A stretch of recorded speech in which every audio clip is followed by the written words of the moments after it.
Assalamualaikum warahmatullahi wabarakatuh.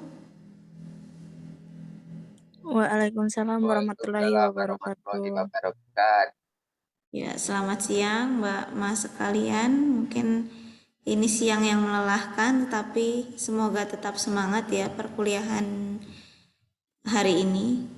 Sebelum dimulai, mari kita awali dulu dengan berdoa.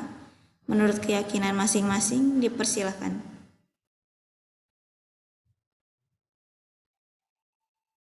Selesai.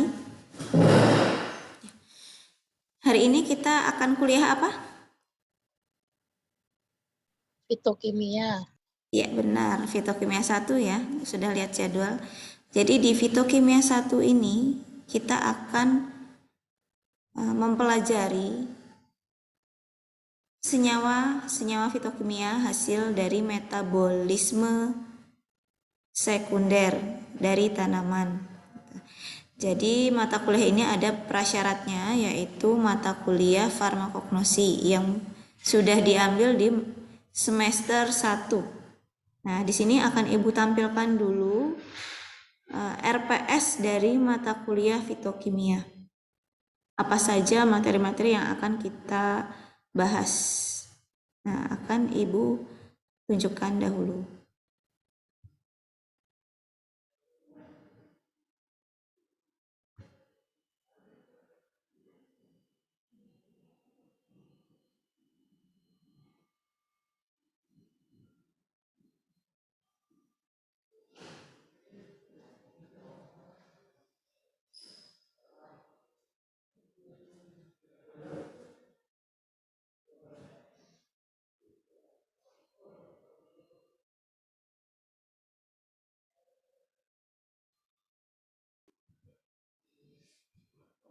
Sudah terlihat? Masih loading, Bu. Ya, sebentar ditunggu.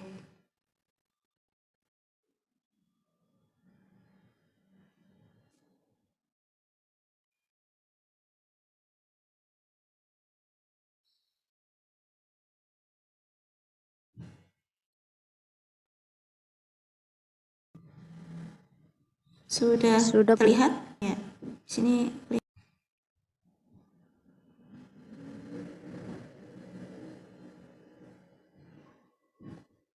Ya, di sini.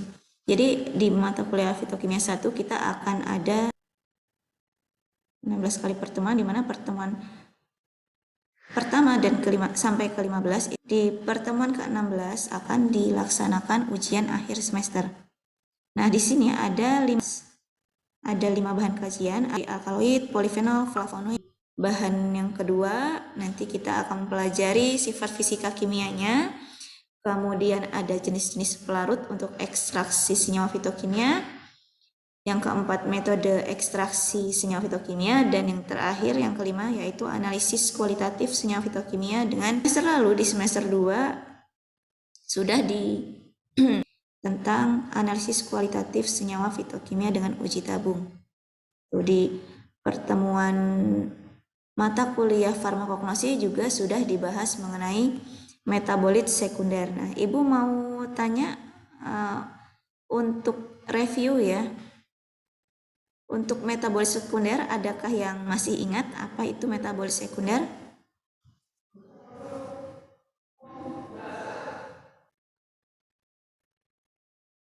Semester 1, jadi sekarang semester 3, 1 tahun yang lalu. Atau Ibu tunjuk ya? Mas Budi mungkin? Ya, Metabolit sekunder apa? senyawa flora atau Nah, di sini putus-putus ya suaranya.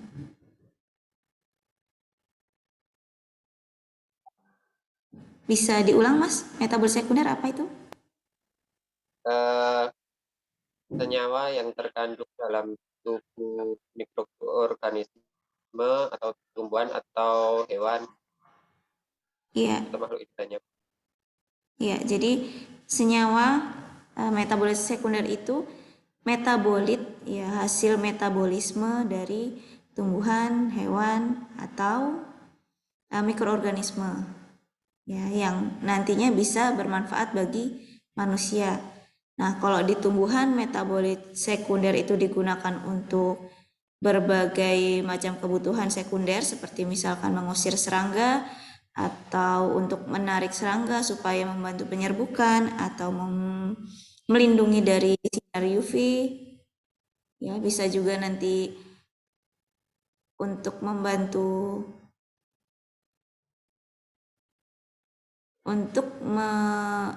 bisa dimanfaatkan oleh manusia sebagai obat-obatan. Contohnya pada metabolit sekunder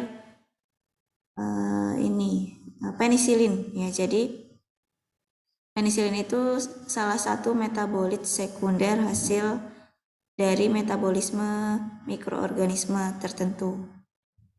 Nah, kemudian di perkuliahan ini nanti ada 9 pustaka ya di sini. Bisa juga dari pustaka yang lain. Nanti kalau misalkan ada yang punya pustaka terkait di sini. Kemudian nanti di pertemuan pertama sampai pertemuan terakhir nanti ada 7 tugas. Jadi tugasnya ada yang individu, poster yang nantinya dihakikannya, kemudian jurnal ada membuat individu. Ya, setiap tugas nanti 10%, ada yang 10%, ada yang tergantung dari begitu. Nah, untuk dari materi di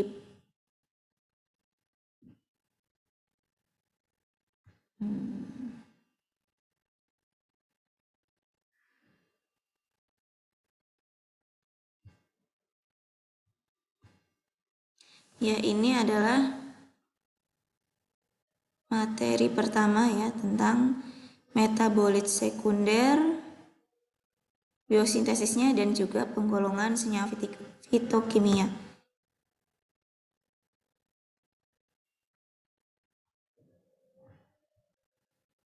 Lainnya? Sudah.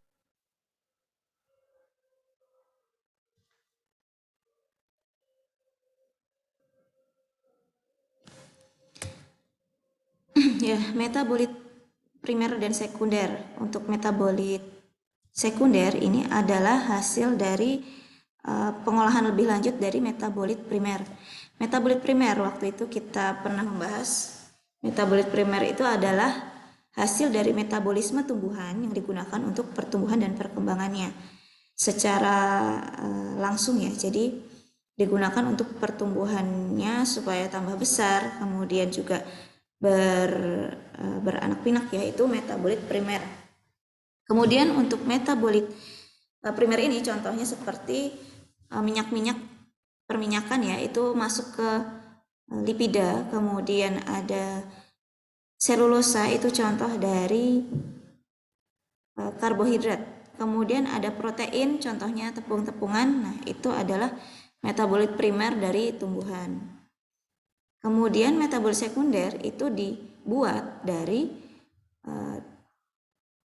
metabolit primer yang lalu diteruskan melalui reaksi-reaksi yang akhirnya membentuk metabolit sekunder atau senyawa fitokimia dalam tumbuhan.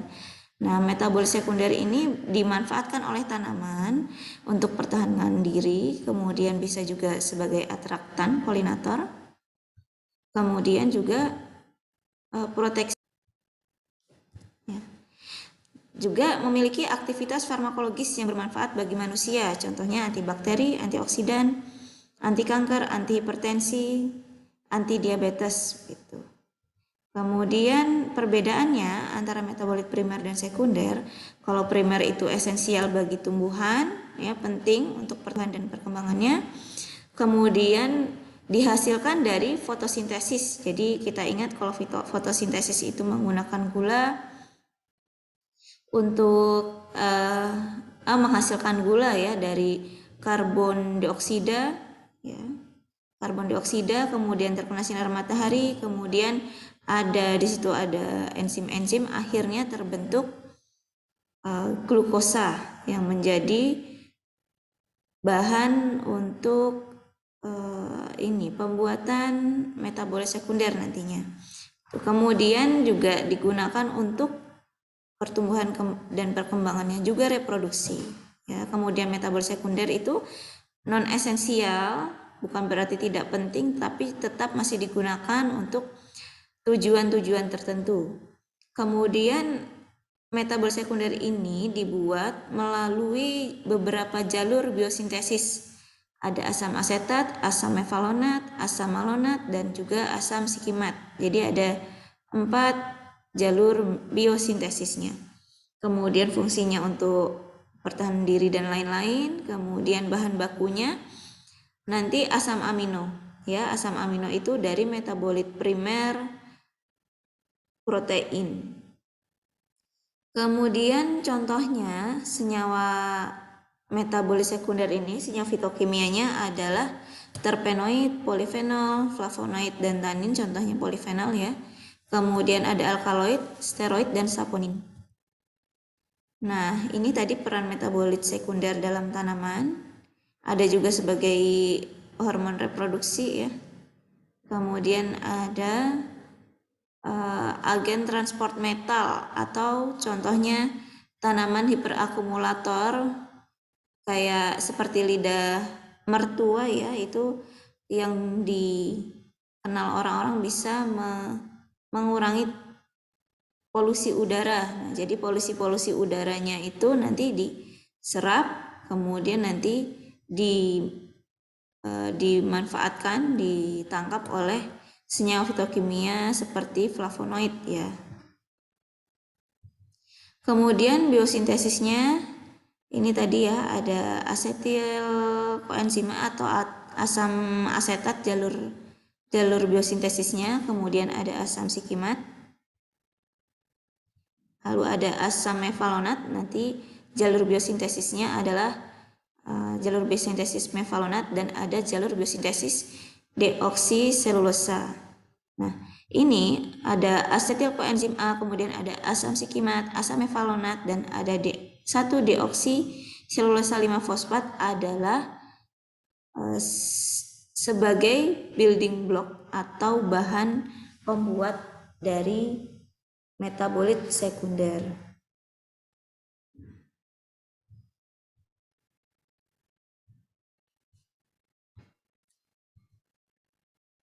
Ya, di sini ada gambarnya. Nah, di sini ada asam amino. Di sini ada gambar asam amino di sini ya. L-fenilalanin. Nah, ini adalah contoh dari asam amino yang dihasilkan dari asam sikimat. Pindah-pindah. Ya, dihasilkan dari asam sikimat. Awalnya dari mana? Dari hasil fotosintesis ya, di sini. Fotosintesis di sini ya. Gula kemudian menghasilkan asam amino juga. Hasil dari senyawa deoksiselulosa. Ya. Kemudian di sini senyawa yang dihasilkan oleh asam amino ini, fenilalanin, tirosin, dan triptopan. Kemudian ada jalur sikimat ya, ada jalur sikimat ini.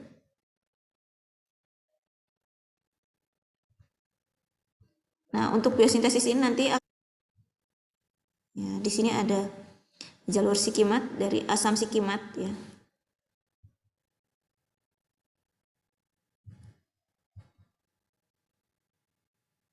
Masih terlihat ya? Terlihat tapi nggak jalan, Bu. Tidak jalan. Oh ya, sebentar. Slide-nya nggak jalan. Nggak jalan. Udah sampai slide berapa? Baru di awal, Bu. Baru di Masih awal. di awal. Oh.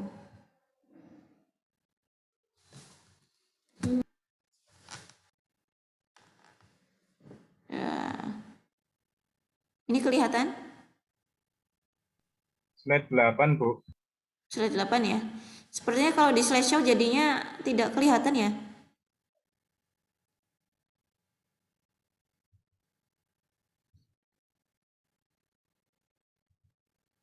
Ya, ini jadi ada senyawa. Yang ini udah kelihatan tadi.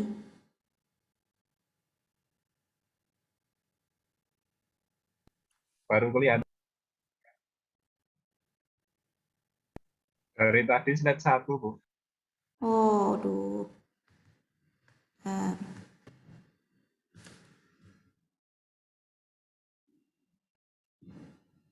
ya nanti akan Ibu kirim filenya di grup.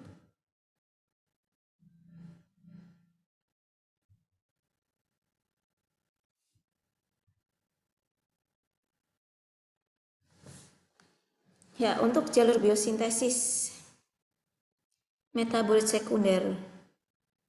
Nanti ada jalurnya di sini, mevalonat 4 ini.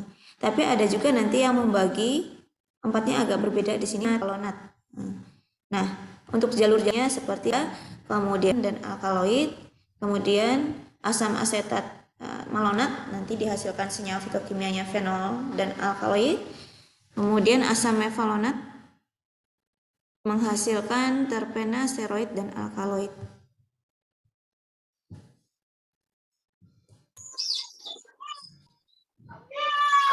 Primer. Kelihatan? Terlihat? Terlihat. Ya, glikofat. Nah, dari asam pirufat ini enzim A. Nah, asam pirufat juga akan menjadi deoksiselulos 5-fosfat.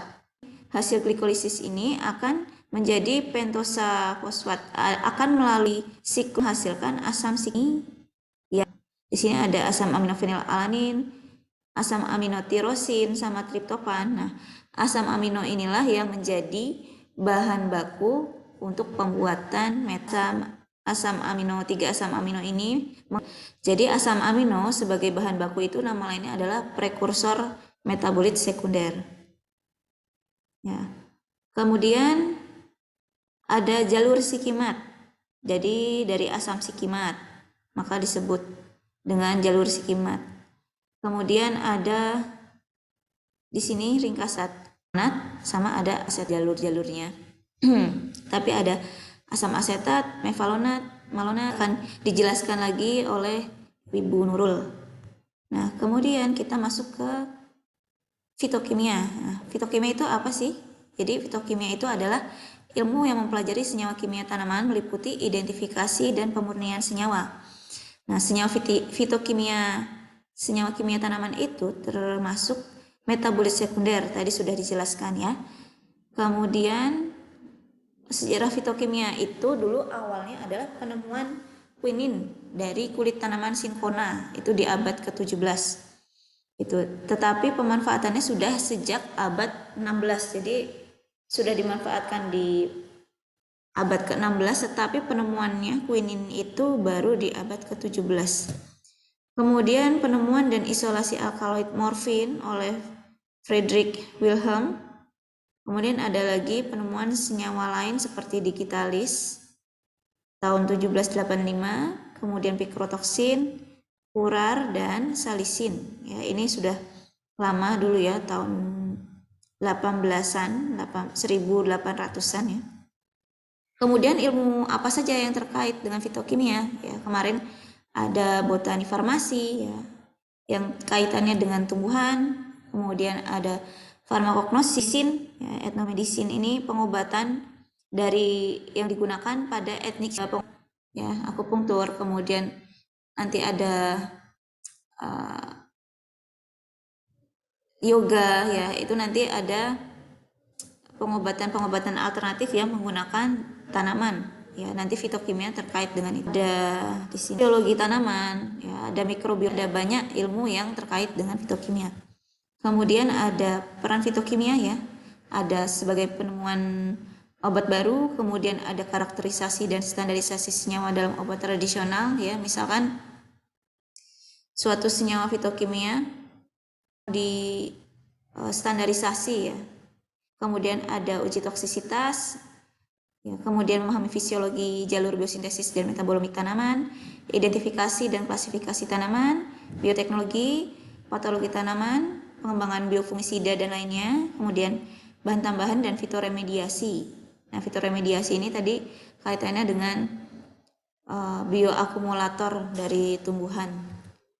Nah, kemudian klasifikasi dari senyawa fitokimia nanti ada 5 di sini ya, ada fenolik, terpen atau terpenoid di sini. Kemudian ada senyawa yang mengandung nitrogen, organonitrit, sama ada organosulfit. Nah, nanti di pertemuan depan akan kita pertemuan berikutnya akan kita bahas ya, mungkin dengan Bu Nurul. Dan tugasnya nanti ada presentasi kelompok di pertemuan kedua. Nah, nanti untuk tugas ini akan Ibu sampaikan di RPS. Nah, RPS-nya akan di-share. Nah, untuk kontrak perkuliahan nanti juga akan di-share di grup. Ya, nanti silahkan dibaca terlebih dahulu. Nah, sebelum kita tutup, barangkali ada yang mau ditanyakan?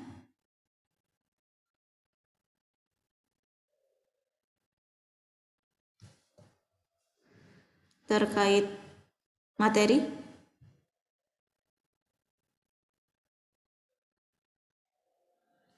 Ada yang mau bertanya? Nanti ini filenya akan Ibu kirimkan di grup ya, untuk yang kontrak perkuliahan dan juga Ya, RPS-nya. Bu. Ya. Ya, kita tutup perkuliahan siang hari ini dengan berdoa terlebih dahulu. Menurut keyakinan masing-masing, dipersilakan. Ya, selesai. Ya, terima kasih atas perhatiannya. Tolong nanti dibaca-baca lagi ya di rumah ya, di rumah dibaca-baca kembali karena nanti ada jam belajar sendiri ya, ada 60 menit belajar mandiri, kemudian ada 60 menit belajar terstruktur atau tugas dari dosen. Ya. Terima kasih atas perhatiannya, semoga menjadi ilmu yang bermanfaat.